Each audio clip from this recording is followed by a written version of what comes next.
아침에 어디서 가는 거야?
Cinema,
Olgara biyya baay'isasa nu amanu dana chilala iddoon baay'een hundaafuu jira kan gooftaan Yesus nuuf qopheesse. Bara yartuu booddee nuyi achitti wal argina. Bara yartuu booddee nuyi achitti wal argina. Nu amma qarqara sanatti kan galata farsina fannoo du'aatti yoo hiikamne fayyisaa keenyatti gammanna. Bara yartuu booddee nuyi achitti wal argina. Bara yartuu booddee nuyi achitti wal argina. Kan jaalatami Waaqa keenya nu galataaf qubaafna. Jaalala isaatiif kennaa isaatti lubbuun keenya danuun gammada. Bara yartuu booddee nuyi achitti wal argina.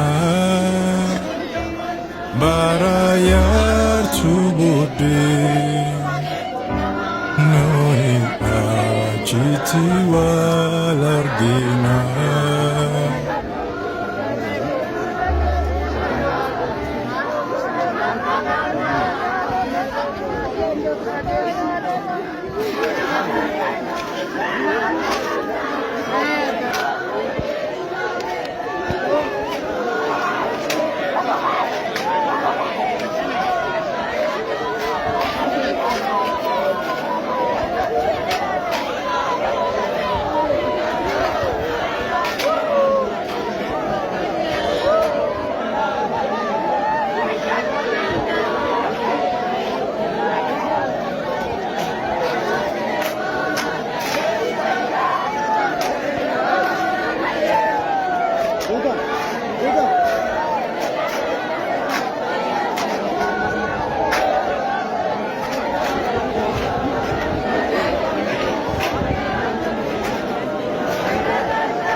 warra garaa isaanii cabee gama dubbii kootiin hollatan isaan dubbiin jiraadheette isaanii wajjinan jiraadheette isaanii nan mul'adheette galanni kee bata dubbiin kee yeroo qabdutti maqaa kee ol qabdeetti awwaajjeetti waa'ee guddina kee qulqullina kee himteetti hingaa raawwatteetta hingaa kan waaqeessee waan gawanni nama ta'u jennetti walii galchu kanaaf misoo kanumatti kanaa tadeemna siyaa galan garaan namaa raafamee dhuftaatee yaa waaqni iddoo kanatti kanuma kan seenga gooftaa waan immoo kan iddoo kan jirra nus kana booddee kan rakkaa gooftaa gargaara qilleensa kana nu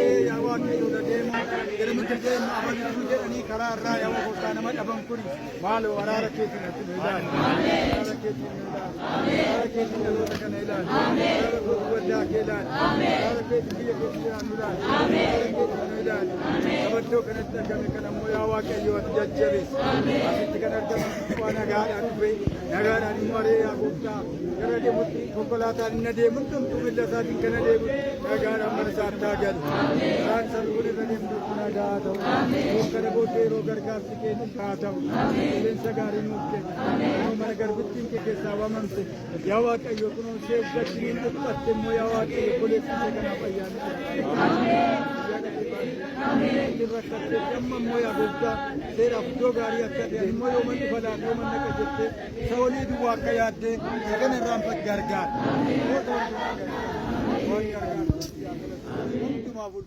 egaa faarfattoota galataa nama karaa hundumaan abboomamtu ta'uu ishee namoonni baay'een dhugaa ba'u haa ta'u malee waldaan kiristaanaa akkasumas paastariin ishee guddise paastar Waggaan yeroo akkas jedhanii yaada kennan argina. Kanaaf faarfattuun Altaayyee fakkeenya gaarii manummaa isheetti qulqullina isheetti karaa hundumaatiin akka naannoo keenyaatti biyya kanaaf naannoo iddoo hundumaatti biyya hundumaatti faarfannaa ishee faarfattu faarfannaa ija qabu faarfannaa yeroo faarfannaa nama dammaqsu faarfannaa namni garaa isaa qabaatu jajjabaatu dabarsaa kan turtedha. Egaa waan goonuu qabnu akkuma nuti baay'ee jaallannu gooftaanis immoo baay'ee waan jaallateef dhibee dhukkubaa qaama ishee kana dhiphisaa jiru kana keessaa gooftaan ulfinaan dhufee gara isaatti yaadaan jedhe kanaaf egaatuma garaan keenya gaddeeyyu Altaayyeen namoota jaallatamtu namoota maqaa gaarii qabduudha waldaa keenya muluu wangeeltii mootummaa biyyaatti jiru lafa isheen hin geenye hin jiru waaqayyoof galannaa ta'u yeruma dhiyootti illee dhuftee isa bira sattitti fayyuu ishee gaafa arginu baay'ee gammannee guddina tajaajilteetti naannoo kana kanaaf egaa amma immoo yeroon qaba waaqayyooti waan ta'eef waan goone galu nagaadhaan egaa isheenii jannatatti yoo qulqullootaa fi yoo qophaa'etti ulfinaan akka isheen galtu amanachaa egaa waaqayyootti hundumaa isaan jajjabaannaa hundumti keenya kiristaanummaatti amanamoota isaanii gurra gaariidhaan boqonnaa gaariitti akka ceenu waaqoon waa gargaaru eebbifamaa.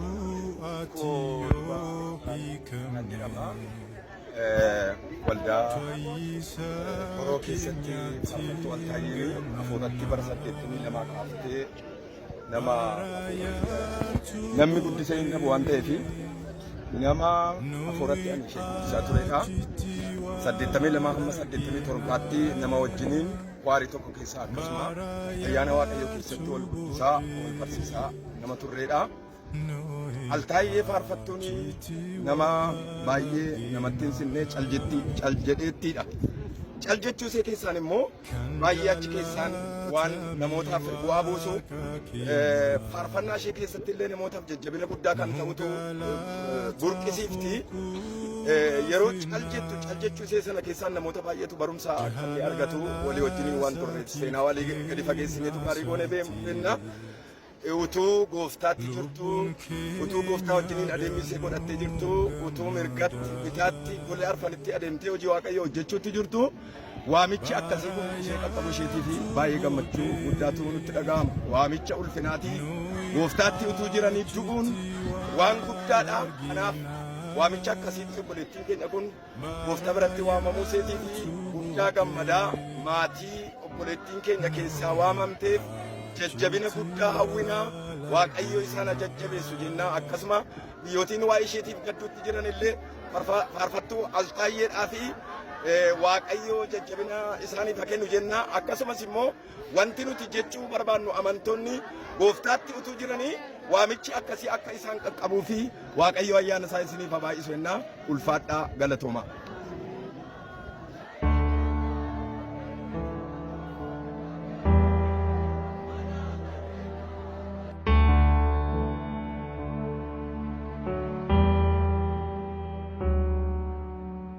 Olgara biyya baisasa